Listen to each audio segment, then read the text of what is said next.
Sheriff Kevin McMahill set the goal of less than 100 homicides this year for the department. Data shows that officers are on track to potentially meet that with 60 murders so far. Investigators solving a majority of them, but a few remain open with no suspect in custody. Good evening and thank you for joining us. I'm Latoya Silman. Dana Wagner will join us in just a few minutes. Kristen Drummond continues our coverage of this murder data this week, and she joins us now live in the newsroom with the very latest on the unsolved cases. Kristen? Well, Latoya, there are 4 unsolved murder cases in Metro's jurisdiction this year, 2 of them being in Northeast Las Vegas, and 2 of these 4 cases that are unsolved happened just within the last 2.5 weeks. We have no description of the suspect at this time. Yeah. And still don't for the deadly shooting last week by East Geist Avenue and Sandy Lane. Metro Police responding to the neighborhood after a shot spotter detected gunfire and alerted officers. A 911 call also informing them of a man lying in the middle of the street, Suffering from apparent gunshots. That individual was pronounced deceased on scene. One of 4 open murder cases this year in Metro's jurisdiction. The map showing the locations of the unsolved crimes. 2 involve victims dying from gunshots. The other 2 are stabbings. The oldest homicide dating back to February 7th. Police say someone stabbed and killed a man experiencing homelessness near Tropicana and Eastern in a wash. One of those individuals detectives are speaking with matches the description of the individual who the victim was arguing with last night. We cannot call him a suspect at this point in time. And likely never did. The homicide log does not list a suspect age or race, but efforts continue by the department to solve these crimes.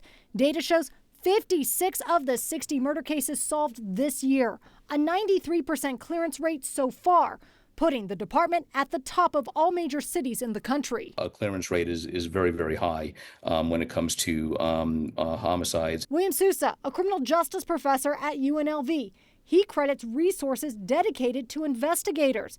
The department's homicide solve rate remaining above 90% for a few years.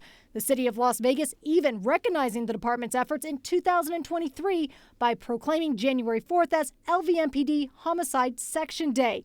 But even with the accolades, the work never stops to find justice, including for the 4 cases open now. We encourage anybody with any information to please reach out to LVMPD Homicide. Now, of the 60 murders, 43 of them have male victims. And all of the open cases so far, Latoya, they are all male victims in those. Wow, Kristen. And I know that you've been looking at the murder trends all week when it comes to the rolling totals. How do we compare to previous years? We're actually doing pretty well, Latoya. When you're looking at this data, we're averaging 10 or less murders a month this year. Right now, we're at 4 for September. And to give you some perspective, back in 2022, there were 16 murders for the total month of September.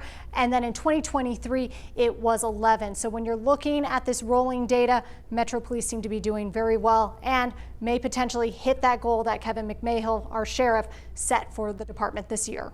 All right, here's hoping they do. Thank you so much, Kristen. Let's go ahead and take a look at the solved rate for violent crimes compared in each state, and that includes homicide, rape, and robbery. According to FBI's crime data in 2024, Delaware and Vermont had the highest solve rate at around 75% solved each. The very lowest, New Mexico, at just 20%. And we also want to show you and highlight the states that have seen the most improvement and which ones just haven't between 2019 and 2024. Well, we're talking about Hawaii as well as Delaware, and then us here in Nevada have all seen a positive change with a 10% improvement. Florida not looking too hot though. They've actually seen a loss of about 14%. Well, as for the homicides alone, it's been steady. According to the graph that you're looking at right now, the U.S. has seen a slight improvement compared to previous 5 years with a 62% solve rate. FBI data also showing the age group seeing the highest arrests for homicides in the last year. Nationally, there are a higher amount of arrests for those who are ages 20 to 29. The same goes for Nevada. A close second is those who are between 30 years old and 39 years old. And then third are our youth from the ages of, 10 to 19, it looks like.